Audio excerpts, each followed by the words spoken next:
وہاں بھی آپ وہاں درستگیاں پر کرتے بھی رہتے تھے؟ درستی ہوتی تھی، اور میں سمجھتا تھا کہ میں نے انصاف نہیں کیا ہے، تو پھر اس کو، اور اس بیچارے کو شاباس ہو کہ وہ پھر بار سے بار پھر وہ اس کو کمپوز کرتا، پھر لے آتا، میں پھر اس کو ریجیکٹ کر کر الگ سے پھر ترجمہ کرتا، تو اس طریقے سے ہوتا ہے۔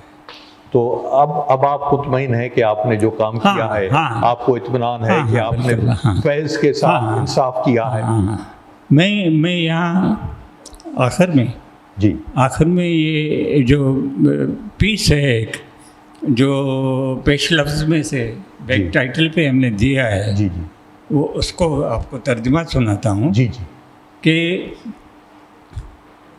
زندگی جس کا نہ آغاز ہے نہ انجام، اس لیے سب سے اعلیٰ قدر بھی زندگی ہے، اور فیض زندگی کا شاعر ہے، لیکن وہی زندگی جو انسان کو ایک مرتبہ ملتی ہے، اگر آزاد نہیں ہے تو پھر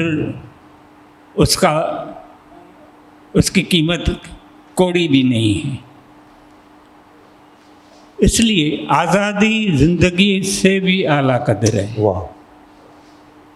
ایک شاعر کو اس آزادی کے حاصل کرنے کے لیے ہمیشہ جدوجہد کرنا چاہیے۔